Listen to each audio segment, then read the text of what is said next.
One of the stories that they told us in Cheder, and I know they say it in a lot of Chadorim to the children, one of the greatest Talmidei Chachamim about 250 years ago, his name was Rabbi Eibeshitz. There are a lot of stories about Rabbi Eibeshitz. When he was a little child, he was extremely clever and smart. And the local priest and the local government, they used to like playing around with them, and used to like to give them all kinds of riddles. He used to give them riddles. And one of the stories is that the whoever it was then from the government came to the father, and he asked him, this was about 4 or 5 in the afternoon when the kids come home from school, and he asked him, did Yonason come home yet? So they said, no, he should be home any minute. So he said, okay, I would like you to tell him that he should come visit me in my house. The father said, no problem. He said, but I'm leaving a guard here to make sure that you don't tell him where I live. He has to figure out on his own where I live. Okay, the father had no choice. He had to obey. Rabbi Yonason came home, and the guard was standing there. And the father tells Rabbi Yonason that this official would like to meet you. So Rabbi Yonason said, sure, no problem. Do you know where he lives? He says, no, you have to figure it out on your own. Okay. Rabbi Yonason goes out in the street, and he asks somebody, do you know where so-and-so lives? And he says, yeah, go down 3 blocks this way, 2 blocks that way, that's where he lives. So he goes, he comes to the house of the official, and the official says, Yonason, how are you? How did you know how to come? So he says, I went, I asked one person, and then as a matter of fact, I asked also a second person, and they both told me that you live here and here. So the official asked him, tell me, Yonason, if one person would tell you that I live on the right, and the other person would tell you that I live on the left, what would you do? So Yonason answered, well, I would ask a third person, and whatever the majority says, this is what I would do. Aha, says the official, so in other words, you are following the majority. So what happens when you have 70 nations that say that religion works in one direction and one nation says in the other direction? Which one do you follow? Yonason didn't lose his cool, and he said, no, you got the whole story wrong, he says. When do I follow the majority? When I don't know which is the right path, so I go and I check what the majority says. But when I know what the right path is, I could have 1,000 people telling me the other way, I'm still going to go in the right path because I know where that path is. That story was basically said to give chayas, to give more action to the learning, because many times people learn something and they go on to the next thing right away. But sometimes there's a question, sometimes there's something which is not clear yet. When we learn something, we have to understand it 100%. When we get an answer to a question, if the answer answers the whole issue, very good.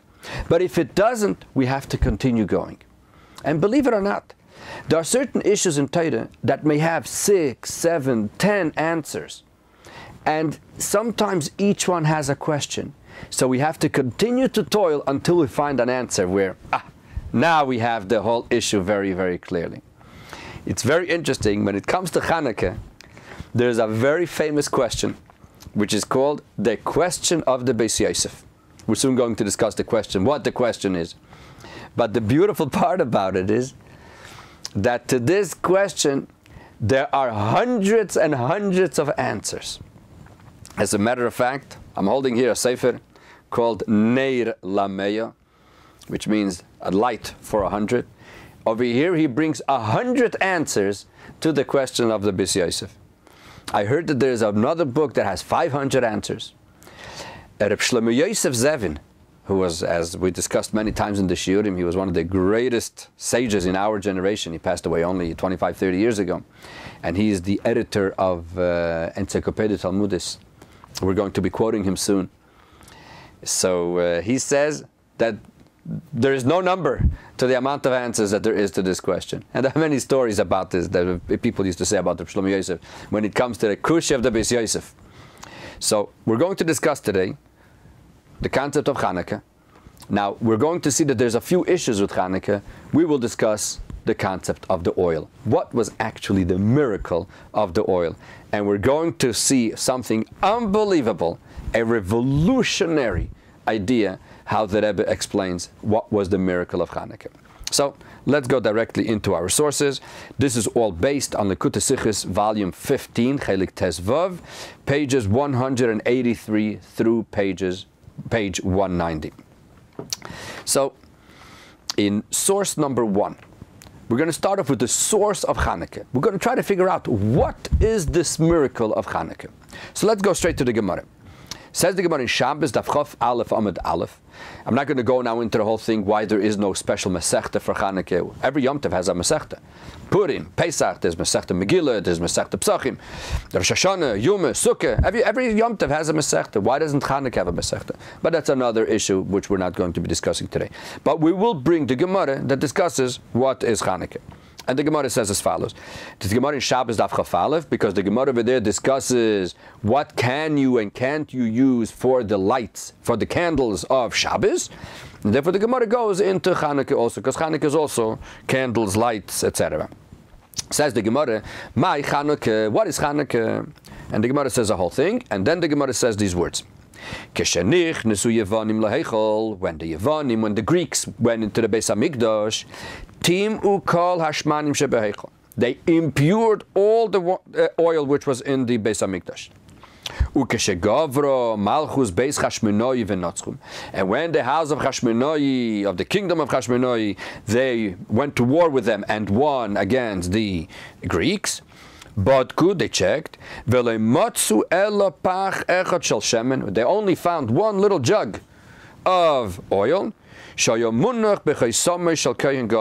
that was laying there in the Beis HaMikdash with the stempel, with the seal of the Kohen Gadol, which means to show that it's kosher. And there was enough only for one day to light the menorah. A miracle happened, and they lit from that for 8 days. The next year, they established it, and they turned it into a Yom Tov, into a holiday, where we say Hallel and we praise Hashem, etc. So, according to the Gemara, it looks like a very simple thing. They were looking for some oil to be able to light the menorah. They found only one jug. It took 8 days to be able to go to the place where they could make some oil, and to be able to go and come back takes 8 days. So there was a miracle that what was enough for one day went for 8 days. This is what the Gemara says. So we're going to go now straight to the Kasha of the Bais Yoseph. The Bais Yoseph is the author of the Shulchan Aruch. And before he wrote the Shulchan Aruch, the Code of Jewish Law, he wrote a Pirush, a commentary on the Tur. Very, very extensive commentary where he brings all the sources for a lot of the halachas, a lot of the laws. And he made a concise version of the Bais Yoseph, and that became the Shulchan Aruch, sort of a summary of the big Bais Yoseph. So in his Pirush, in his commentary, he asks a very interesting question. And in order to make this in a very, very simple way, there, as I mentioned before, one of the greatest sages in our generation was Reb Chaim Yosef Zevin, the author of Encyclopedia Talmudis. Besides for Encyclopedia Talmudis, he wrote a beautiful sefer called HaMoyadim Bahalacha, the holidays in halacha. And he has beautiful essays. And he has an essay on this question of the Bais Yosef. What was actually the ness of Chanukah? And he doesn't bring, obviously, 100 answers, but he brings 7 or 8, which are the general concept that will give us the various ways how we can look at it. So we're going to quote, basically, his essay, because this is going to give us a very beautiful summary of this whole beautiful subject. So go to your source number 2. This is taken from Amoyadim Balacha, page Kuf Nun Ches. In the new edition, it's on page Kuf Pei Ches. And he says as follows, Rabbi Chaim Yosef. Av be'atzmi shel nes, even when we're talking about the actual miracle, what happened on Chanukah, he'erichu lepalpel b'sifrei halacha. There's a lot of talk in the works of halacha, of Jewish law. Ha'noise ha'yesodi, what is the main subject? Kushas Bais Yosef, the question of the Bais Yosef. What is the question? Mikiven shebepach hanimtza Since in the jug that they found, for one day there was oil, so really the miracle was only for 7 days. One day they had oil for. So, how many days was the miracle? 7, not 8. So how could you call this the miracle of 8 days? Why did they make the holiday 8 days? Says Reb Chaim Yoseph, there is no number to how many answers there are to this question. I believe that they say that the Mordechai Eliyahu, Zecher Tzadik Levracha, he one time said that Reb Chaim Yoseph, between the time that he said this until he was going to print the entry of Chanukah, he must probably had another whole bunch of hundreds of answers. And from when he went to print that until he actually went to the print, he had another few hundred answers to the question. But here he says, Ein Mispar, there is no number to the amount of answers that are given to this. So he will bring down a few of them, a few interesting ones, and he says as follows: the Bais Yoseph himself gives 3 of the answers. Go to source number 3, Tirutz Aleph. What's the first answer? They took the jug and they divided it into 8 parts. And every night,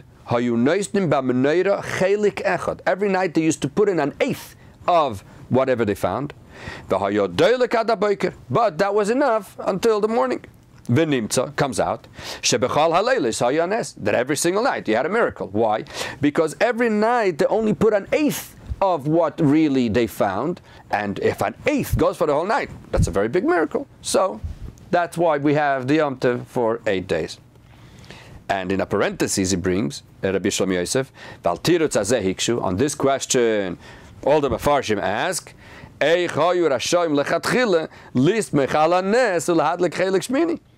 how could you do something like this? We don't rely on miracles. How do you light the menorah to begin with not enough oil and hoping there's going to be a miracle? You're not allowed to do that. So therefore, we have an answer, but it gets refuted. Next answer, source number 4. Look at your Tirutz HaBeis, the second answer. They took the jug, they filled up the menorah until the top. They filled up everything. They took the jug, filled up the whole menorah. Now the jug should be empty. They looked inside, it's full again. So that happened the first night, the second night, all the nights. So before we said that they divided into 8. Now we say no. He filled up everything. The Kohen Gadol filled up everything, and after finished filling up everything, this should have been empty. No, it's full. So now we understand how we have a miracle for 8 days. Soon he's going to refute this also, and after the next answer. Let's go to the answer number 3. This is in your source number 5.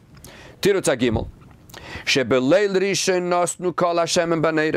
The first night they put in, like we said before, the oil into all the containers. And every night, and the whole night, the candles lit. In the morning they came and they saw, it's still full. Last night it was supposed to go out. No, it's all full. And so every night. So there was a miracle every single day. Comes Reb Chaim Yoseph and says, we have a problem with both of these answers. Either that the next morning they came and they found the jug that was full, or they found that the menorah was full. What's wrong with it? They ask on these last 2 answers. We come back to the original question, to square one. Either the first day or the 8th day, they didn't need the miracle. There was no miracle.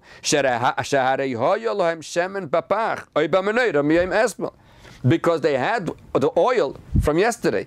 So one day for sure they didn't need this miracle. So the question is, what was the miracle? Next answer from the Taz. The Taz is one of the greatest commentaries on the Shulchan Aruch. Later we're going to make a short summary of all the answers, because we could group them into 2 basic groups. Go to source number 6, HaTaz Tirutz, the Taz answers. Bezoyhar mevur, the Zoyhar says very clearly, she'ein hakadosh baruch hu oisen neis elo al davar sheyesh nikvar be'ezu mida. When does the Rebbe make a miracle? Something that has already some measurement. There's something there already. Why? She'ein habracha sheir al davar reikon. There's no bracha. The Rebbe does not give us blessing on something which is empty. There has to be something, and on that the Rebbe gives a bracha that it becomes even more. Therefore we must say, the first night, he filled it up till the top, but it didn't end till the bottom. There was a miracle that only some of it was consumed. Some was left. So we have the bracha for the second night. In other words, in theory, the first night there was no miracle because they had enough for one night. The answer is no. Even the first night, it didn't consume the whole thing. It only consumed partially. So this way, the next night, for the second night, the Rebbe did a miracle, and it filled up again. So every single night, you had a miracle. That's what the Taz says. Another answer, in your source number 7, the Pri Chodesh. Pri Chodesh is also a very important commentary on the Tur, the Shulchan Aruch. It says like this. Al nes Hashem kavu be'emes yom tov shiva yomi bilvad. It's true. The miracle was only for 7 days. Ve'hayom harishon asu yom tov. Why did they do the first day? Lezecher nitzachon hamilchama ala Yevanim. To remember the war. They won a very miraculous war. So the first day is to remember the war, the winning of the war. The other 7 days was take the nes of the oil. So therefore, we can understand why we do it for 8 days. Number 8, the Netziv. The Netziv is from Volozhin. He passed away about 120 years ago. Actually, his son, together with Rav Zevin, made the Encyclopedia Talmudis, his son that had made Bar Ilan. So he says something very interesting. He says as follows. We mentioned before, if you go back to your source number 1, we said that the Gemara says, that there wasn't enough to light only for one night. Only for one night. Comes the Netziv and he says that really there is a dispute on what is exactly the version here in the Gemara. The Shiltas, one of the old Sfarim, he brings that the Girsa, that the version over here is even for one day. If the version is that there wasn't even enough for one day, so also the first day was a miracle. So now we understand how all 8 days are a miracle. Let's go to the last answer, number 9. And again, we're going to make soon a short summary. Number 9 says that Shlomo Yosef as follows. Bechugei ha-yeshivos, in the yeshivish world, the world of the yeshivos, Revachas Shmua b'shem Reb Chaim Soloveitchik, one of the greatest geniuses, 2 generations ago. His name was Reb Chaim Soloveitchik from Brisk, and he used to come out with these revolutionary ideas. So he has a way how to answer this question. Leyashev akushya ba'ofen mekoyri. He has an original way. And he said as follows. Hu hoisif lachker, he continued to analyze over here. Eich yotzu yedei chayvas adlokas hameneira be'es Hashem. Whichever way you turn around, Reb Chaim says you have a problem. Whether you tell me that every day they took an eighth, or you tell me that every night it went till the bottom and then the next day it refilled. Whichever way you turn around, there's a problem. What's the problem? The Rebbe just said that in the Menorah we have to put oil from an olive. The second day it wasn't oil from an olive. What does it mean, olive oil? Shemen shegodal al eitz zayis, oil that grew on the a tree of olives, v'nase mipri hazayis, and it's made from those fruit. But this one, the one that they used in the Beis Hamikdash, v'zeh hayon shemen shel nes, v'lo shemen shel zayis. This wasn't oil of olive oil. This was miraculous oil. So how could they make a bracha on it? How could they do it? Not only that, I'm sure many of you know the story in Tanakh, in Malachim, with the Elisha. Elisha, he was the Eliyahu Navi's student. and he revived the child, etc. But there was a story first that the lady came and said that she needs money. They're harassing her because she owes money to people. And he asked her, what do you have in the house? She said, I have a jug of oil. And the famous miracle that he told her, get as many vessels as you can. And she was able to fill them all up with oil. So comes the question, did she have to give meiser from that oil? Did she have to give a tenth? What do you say? You have to give meiser? Let's look at the Radak. The Radak is one of the most important Pirushim on the Tanakh. The end of source number 9. Ki yotze because of Radak, she'oise shemen hanes shel Elisha, that oil that Elisha produced, haya pater mimeisres. They didn't have to bring meiser. They didn't have to bring a tenth. Why? Because it's miraculous oil. If it's oil that grows from the ground, yeah, then from olives that grow, sure, you have to bring meiser. But over here, it's something which is miraculous. You don't have to bring meiser. So if you don't have to bring meiser, why? Because it's not considered olive oil. So for sure, you can't use it for the menorah. But what's the whole big point? Answers Reb Chaim. Now here comes a very interesting answer for Reb Chaim. Number 10. V'tiretz Reb Chaim. Bal korcheinu shehanes lo hoyo bekamus b'teisefes shemen. It wasn't a miracle in the quantity of the olive oil. That sometimes it went full, it was empty, it was refilled, not didn't refill. No, it wasn't in the quantity. Elo be'eichus. It was in the quality of the olive oil. Shenisatzim koyach hashemen, that the oil got a special power, stronger than usual.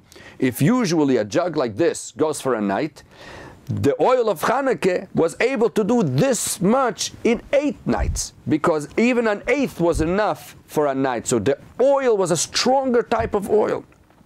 V'dolak shmeina yomim, and it lit for 8 days. Me'ato, now, ein makom l'kushis Bais Yoseph. There's no more the question of the Bais Yoseph. Why? Heim iru es kol hashemen shebepach li'menorah. They took the oil and put it all into the menorah. Elo shebechol lailo ve'lailo, every single night. Kol chelik hashmini mimena. An eighth went away every single night. So therefore, hanes ha'ya'efa b'yamarishan mamish be'oisa mida atzma. So the nes, the miracle, was on the first day in the same exact measure, shebishar hayomim, like in the other days. And then he continues that according to this, we could explain our whole machlekes, whole dispute between Bais Shammai and Bais Hillel. There's a famous dispute between Bais Shammai and Bais Hillel, about lighting the candles of Chanukah. According to Bais Shammai, the first night you light 8, the next night 7, the next night 6. According to Bais Hillel, we do the first night 1, the second night 2, the third night 3. And we're not going to go now into the machlekes, but he says according to this, we could understand what Bais Shammai and Bais Hillel are talking about. Bottom line, from all these answers, what comes out?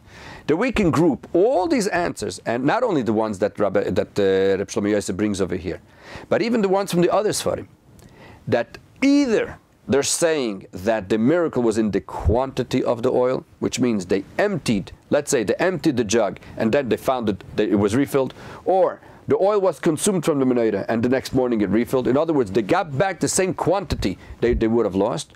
Or we're talking about quality, that every night only a little bit went, only an eighth, only part of it, because the oil was stronger. So it's either in the quantity or the quality. But according to everybody, it was consumed and then it came back.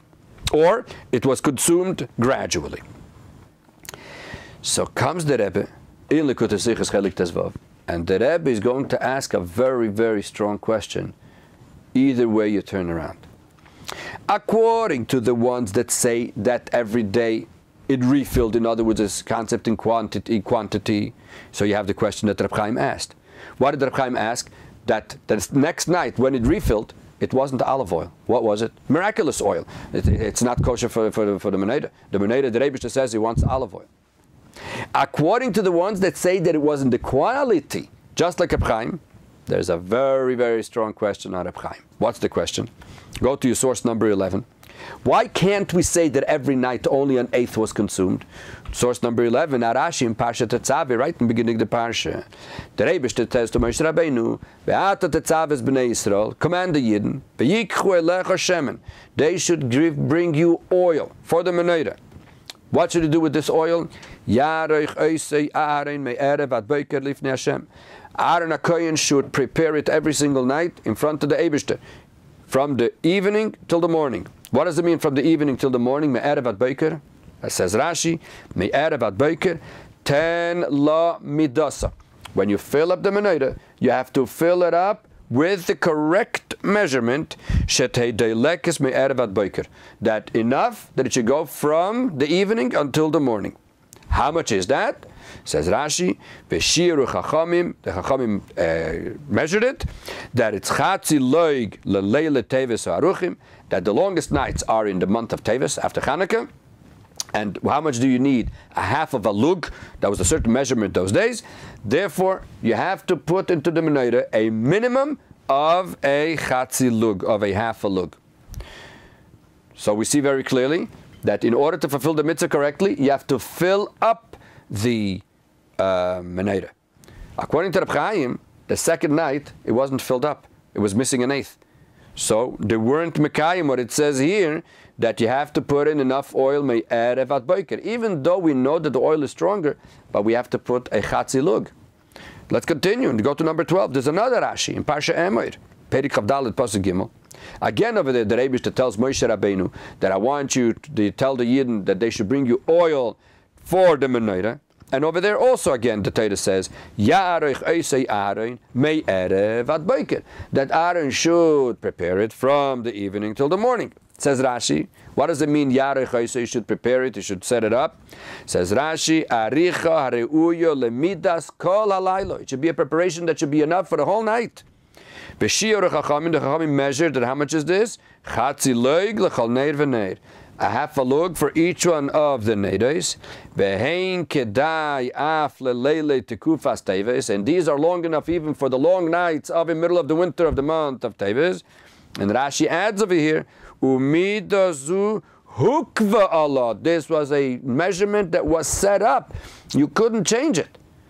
According to Reb Chaim, the second night they didn't have a chatzi lug, they had less. The Taka had for all night, but they didn't have the measurement that the Torah says that you have to put in 10 lamidasa. And if you look at the Gemara, where Rashi took this from the sources from the Gemara, Menachas Dapetesa Medalev, the Gemara says 10 lamidasa, you have to put in the right measurement. What does that mean? Shetei deilekes veilekes me'erev ad boker, that it should go from the evening till the morning. V'shiur Chachamim, says the Gemara, the Chachamim measured that this is a chatzi lug me'urta ve'atzafra, that you need a half a lug from the evening till the morning. So therefore, we can't say the answer of quantity for sure we can't. Why? Because it's not olive oil, it's miraculous oil. Quality we also have a problem, because you have to fill up the menorah completely to the top. Not only that, we have another question. Look at your source number 14. There's a Gemara in Zvachim. The Gemara in Zvachim Daf Peches Amud Aleph says as follows. Omar Shmuel said that when they used to bring things to the Beis Hamikdash, flour, oil, wine, all the things that they used to use, it didn't become holy until it was put into the vessel that it was used for. Says the Gemara, Amar Shmuel, klei shares, these vessels that they used in the Beis Hamikdash, ein mekadshin ela shleimin. When can they make something holy? The flour that they use should become holy if the vessel is very complete. But if it's broken, it does not make anything holy. And the Gemara continues, ve'ein mekadshin ela malein. When do they make something holy? Only if you fill them up to the top. Malein, they have to be full. Says Rashi, Koloimar, which means it doesn't mean necessarily full to the top, but it means sheyehei bohen shiur sholem hatzarich ledover, that you put in the right measurement for what that thing needs. Right? Avolim chaser hashir, but if it's missing from the regular shir, the amount that they need, eina keli mekadsha, the keli does not make it holy. So what do we see here? That if you put into the menorah olive oil, but you don't put in enough achatzi lug, because that's what you need from the evening till at night, you have not fulfilled the mitzvah. You cannot do it and it doesn't become holy. So we have to understand what is going on over here. What was the oil, the miracle? How did it happen? What happened every night? If we say that only a little bit went away, we have a problem that has to be full. If we say that every night the whole thing went away and the next day it came back, we have a problem that that's miraculous oil. So what was the miracle? And obviously, when we're going to see this, we will be able to understand this was such a big miracle. And we will be able to understand finally what's such a big deal with the miracle of Chanukah. If you remember, we just said before the story of Elisha, that by Elisha you also added oil and there was plenty of oil. But we don't make any holiday for that.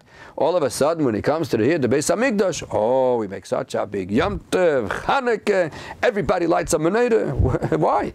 What's up? What's the big deal? What happened over here? So therefore we must say that over here something extraordinary happened, and that's why we have a Yom Tov called the Yom Tov of Chanukah. To make it very short, it's a very, very deep concept.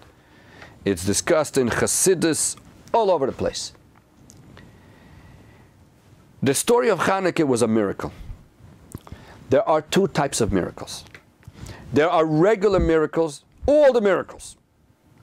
99% of miracles. What's a miracle? A regular miracle means there's nature and the Rebbe changed nature. For example, the story with Elisha. She had only one jug of oil and she was able to fill up a lot of them. Can a person do that? No. It's impossible for a person to do that. Can a person imagine it? Can a person relate to it? Yeah, of course. He can relate that something becomes bigger than before. Kriyas Yamsuf, the splitting of the Red Sea. Can anybody make water stop? No. It's impossible to do it. But can someone imagine something like this? Can someone relate to it? Can you understand it? Can you imagine it? Sure, why not? You can imagine water stops. You don't know how, but you can imagine it. It's not something which is opposite of logic. Moshe Rabbeinu, he saw the burning bush. The bush is burning and it's not being consumed. Yeah? Can you imagine? Of course you could. You don't know how to do it, but you could imagine it. This is miracles. But then there's a higher level of miracles, and that is something which is not impossible. It's the impossible of the impossible, and that is called Nimna HaNimnois. Nimna HaNimnois means something that a person cannot comprehend. For example, if I want to say that the Rebbe can sit and stand at the same time, can the Rebbe do that?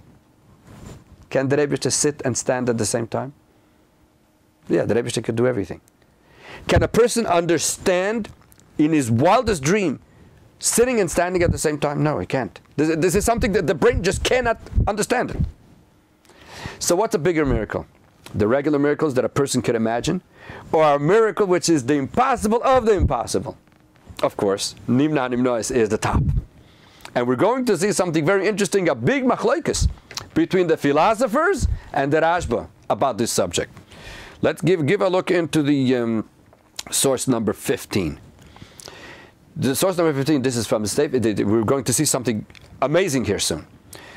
The source number 15, it's from the Sefer HaChakir of the Tzemach Tzedek. It's a very, very deep and beautiful Sefer where he analyzes, the Tzemach Tzedek, the third Rebbe of Lubavitch, analyzes sort of philosophical points, but really it's obviously all in Torah how it works. And he says as follows, source number 15. Ayin b'tshuva sarashba siman taf yud ches. Look at the tshuva of the Rashba in number taf yud ches. The Rashba was in the time of Tosfos, right after Rashi, and about 800 years ago. It's an amazing tshuva. It's a response which is, I think, about 10 pages long. And it's not all written by the Rashba. It's the people wrote a question to the Rashba. They were philosophers and dealt with philosophers, and they were trying to explain to the Rashba what philosophy says about the Eibishter, and where the Rashba refuted what they were saying. What did they say? Look in source number 15. Be'inyan das ha-philosophim, the das, the opinion of the philosophers of philosophim, ha'oimrim sheyesh lenimna teva kayim. They are saying that even God, who is the impossible, there is still a certain nature to him. In other words, he could do the impossible, but he cannot do the impossible of the impossible. For example, that he could be riding a horse and not riding at the same time. That's impossible. That does not, even God can't do that. Oy kosev veloy kosev, writes and doesn't write. It's two opposites. A person cannot relate to two opposites, and God can't either do two opposites. He could do the impossible, but not the opposites. Oy behamtsoa sazman over ve'osid biyachad, or if this past and future and time, this past, present, and future, that they should all be interconnected, the past and the future. Says the Rashba, the Rashba does not agree with this, because by the Eibishter there's nothing which is impossible. How could a human being, somebody was created, understand, comprehend the Creator? It's impossible. So therefore says the Rashba that there are miracles which is called the impossible, the nimna. The Eibishter, he can even make the nimna, hanimnois, the impossible of the impossible, standing and sitting at the same time. Can a person relate to it? No, a person cannot relate to it. The Eibishter could do that too. Where do we see this concept of nimna nimnois? Every little child knows this. Where is this? Look in your source number 16.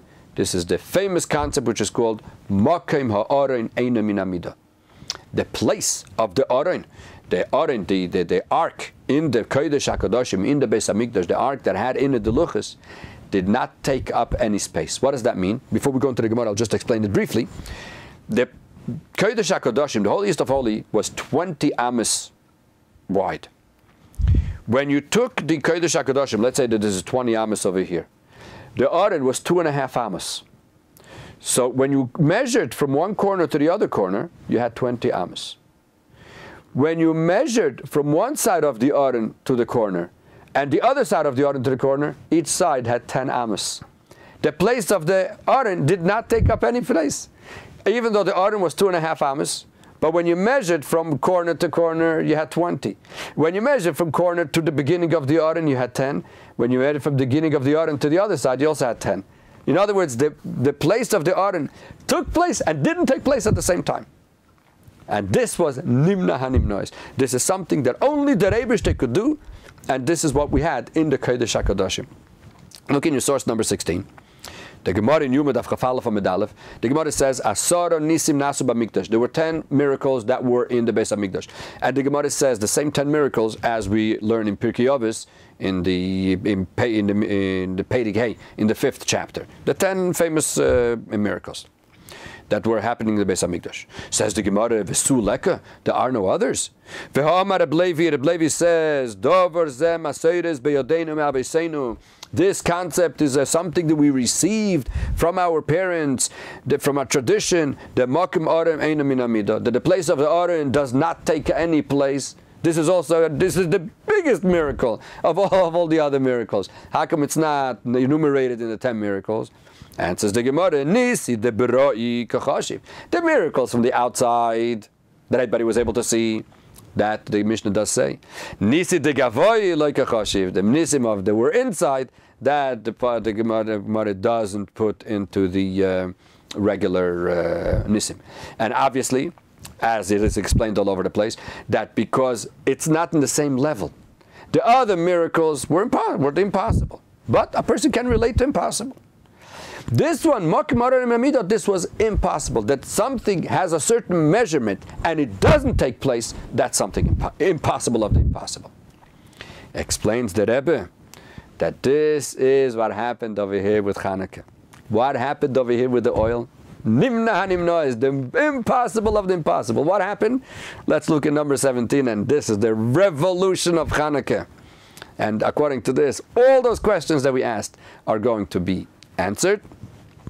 Likutei Sichos over here is source number 17. Kum tuis, says the Rebbe. It comes out. As in dem nes is given a dover vehifuche. In the nes we had two opposites, nimna nimnois. An eish tivi, we had a natural fire, ve'oir hanedis, and the light of the candles. Was kumt fur shemen v'kayetze baze. And it came from oil. What has to happen when you have a fire and oil? Muz derbai zayin kiloyin hashemen. And what happens? The oil gets consumed. When you have a fire and oil, the fire consumes the oil. Ule idach gisa. On the other hand, Hat gar nicht gefällt von dem Shemen. Nothing was missing from the oil. What does that mean? Kiloyen und nicht kiloyen bevasachas. The fire consumed and didn't consume at the same time. What does that mean? The Rebbe continues, und das ist ein Inyan von nimna hanimnoes. This is the impossible of the impossible. Al derech with their nes, just like the miracle von mokim orem eine min amida. In other words, what happened to Chanukah is like this. They filled up with the oil, and the oil was natural oil. They lit the candle. The fire consumed and didn't consume at the same time. Nimna nimnoes. If that's the case, the oil was always there. The Chanukah was always filled to the top. So we had, everything was full. There was no problem. And this was the miracle of Chanukah. Kiloyen und nicht kiloyen bevasachas. Consumed and didn't consume at the same time.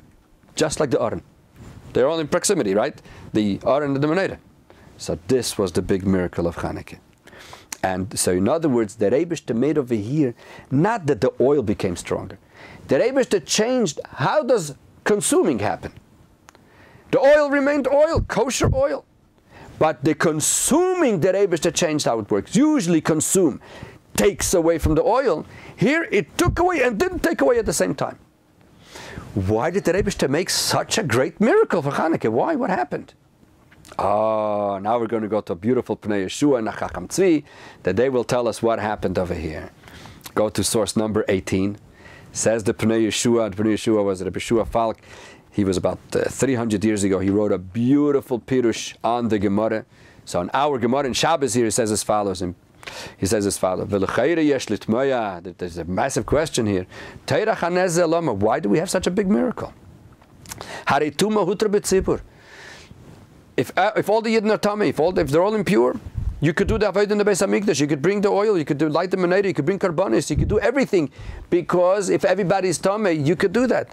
So why did the Rebbe make such a big thing? Let them light with non-kosher oil, with Shem and tummy.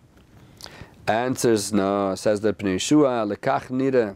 The ikra nes leinase elo leidia lohem chibas amokim aleim.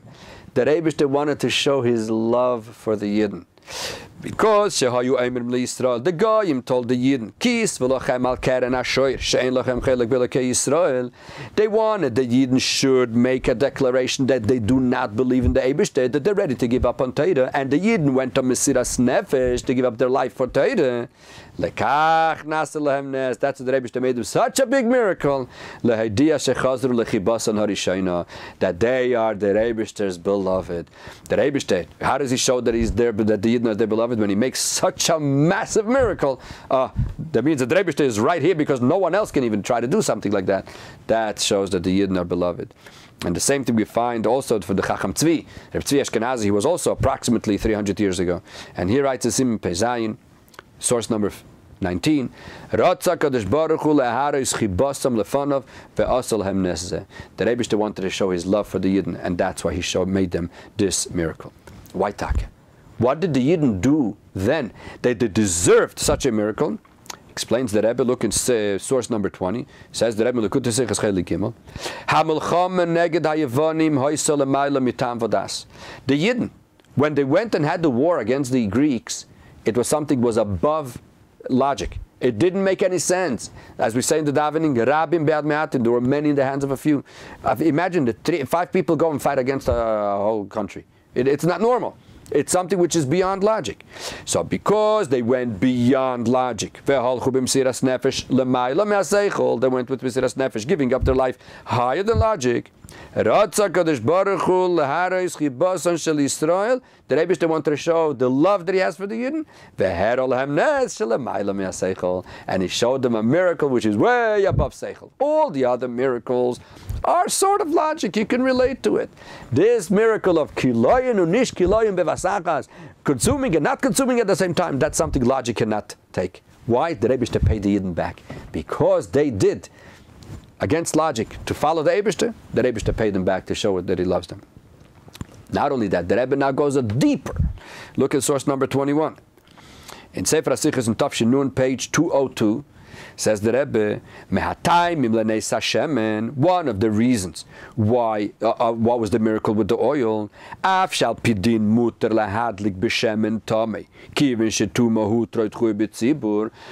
Because according to halacha, the Yidden were allowed to bring oil which is tummy, which is impure, without a problem, because everybody is impure. For example, the Korban Pesach you could bring if everybody is impure. And the same thing is here. Why did the Rebbe give them this oil which was tahir? To show that the Rebbe loves the Yidden, and this way they will be able to do the mitzvah with Shem and tahir. But the Rebbe now adds another beautiful point.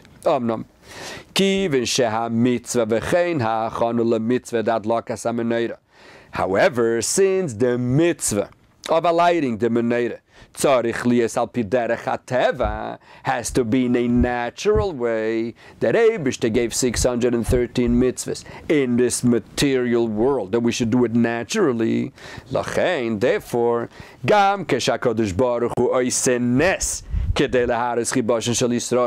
even when the Eibishter makes a miracle to show how much he loves the Yidden, that they light with the oil which is tahir. How does he do the miracle? He makes it that the mitzvah should be able to be done in a natural way. Because then the mitzvah is complete. So the Eibishter makes a miracle that the oil should be natural. How is it possible that oil should be natural and should last for 8 days and be natural? Answers the Rebbe, very simple. The Rebbe made such a miracle, which is called Ninanim Noise, that he didn't consume at the same time, so the oil remains a natural oil. So we have a miracle that turns out to be natural. And the Rebbe continues, and therefore is going to answer another very interesting question. Just going to give you a little preview. Why did the Rebbe make it that they find this olive oil with the chaysemes, with the symbol of the Kohen Gadol? The Rebbe could have made a miracle. Then send them from above, a jug of oil, and finish. That for sure is pure. Let's continue. What was the beginning of the whole miracle? Like we mentioned before in source 1 from the Gemara, that they found a jug of oil that was there with a stamp of the Kohen Gadol. Not that God sent from heaven a little bottle of oil. They found naturally a natural bottle of natural oil, and it burnt naturally, miraculously, for 8 days. And the Rebbe continues, and even in the coming days, the 2nd day, the 3rd day, the 4th day, because it didn't have enough just for 1 day, and they made it for 8 days, says the Rebbe,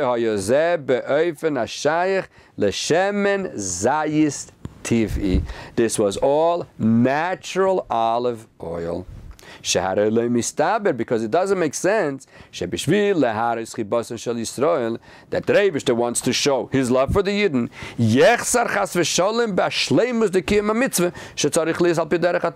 That the Rebbe should give them a half a story. You should give them olive oil, but they can't do the whole mitzvah naturally.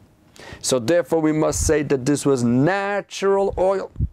What happened over here, the Rebbe made such a miracle that we don't find it in history that the Rebbe made such a miracle besides in the Beis HaMikdash. What's the miracle? That there was consuming and not consuming at the same time. And if we say that this was the miracle, all the questions that we asked before, that Reb Chaim Brisker brings from all those shittas, everything now is clear. Those that say that every day an eighth went away, we had a problem, that according to Allah it has to be full, no problem. If you consumed and didn't consume at the same time, it was always full. Those that say that every night it went away and it came back, it refilled, we have a problem that it's not natural olive oil, it's miraculous oil. Here it was always natural oil. Why? Because the Rebbe wanted to show his love for the Yidden. The Yidden went above logic when they fought the war for Hashem, because they wanted the Yidden to forget the Torah, and they said, no, we are not going to do that, that Eibishter paid them back, and he gave them such a great miracle that they could do the mitzvah in the best of ways possible. And if that's the case, we see that we took care of all the questions that we asked. We have a question, number one. What is the question of the Bais Yoseph? Obviously, we discussed that. But what was the real miracle of Chanukah? The real miracle of Chanukah is that Chanukah was not a regular miracle like Kriyas Yamsuf, like the splitting of the Red Sea, or Purim, or all the other ones. This was a miracle which was Nimna Nimnois. It was the impossible of the impossible. And in history, we don't find such miracles. And therefore, we make such a big deal of Chanukah. Look, there were greater miracles? No, there weren't. This was the greatest type of miracle possible. And therefore, when we have the story with Elisha, with the jug, that one seems also to be the same type of miracle of Chanukah. No, that's not. By the miracle of the jug of oil from Elisha, it just made more and more oil. Here, God did the impossible of the impossible, that it consumed, that didn't consume at the same time. And by Mele, we can understand what we brought from the Talmidim of Reb Chaim Brisker, that they're saying that every night an eighth went away because the oil was stronger. Well, according to the way we explain it, that every day it remained full because it consumed and didn't consume at the same time. The question of 10 lamidasa that we have to put in the right amount every day, we took care of that because it was always full. So if that's the case, we see that there's a revolution in the concept of Chanukah. Why we make such a big deal. And that's the reason why we make such a big deal that we want that we should be lighting the menorah on the outside, because this is the mitzvah that shows leharos chiboson, the love that the Rebbe has for Yidden. So the Rebbe makes an unbelievable miracle.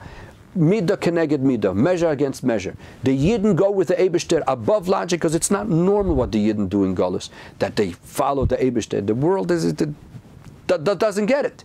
And we are doing it, which is above logic, because we follow the Eibishter.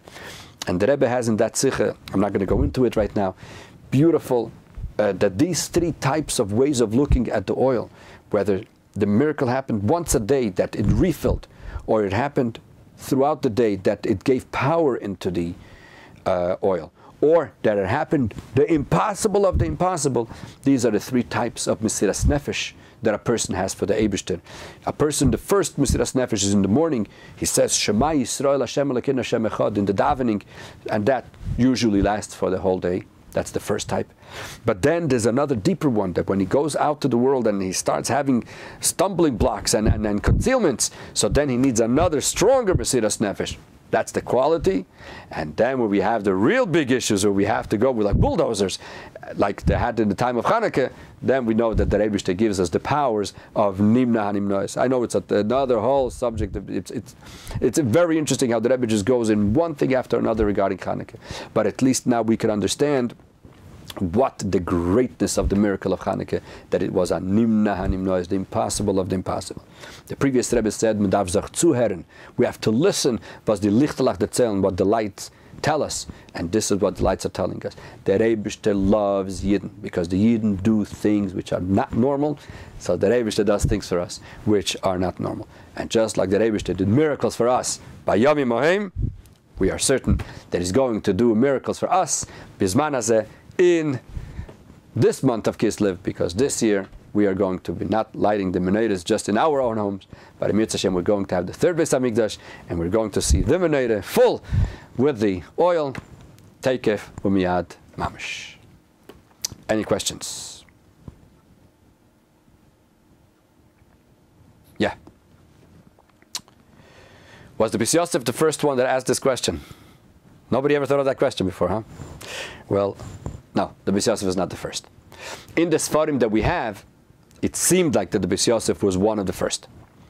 But in our generation, a lot of new Sfarim came out from the Rishonim, from the time of Rashi, before, after. One of the Rishonim is the Meiri. The Meiri does mention this question. You know, the Meiri says something very interesting. The Meiri asks a question. We find something very interesting about Chanukah. Take, for example, Pesach. The first day, we celebrate the going out of Mitzrayim.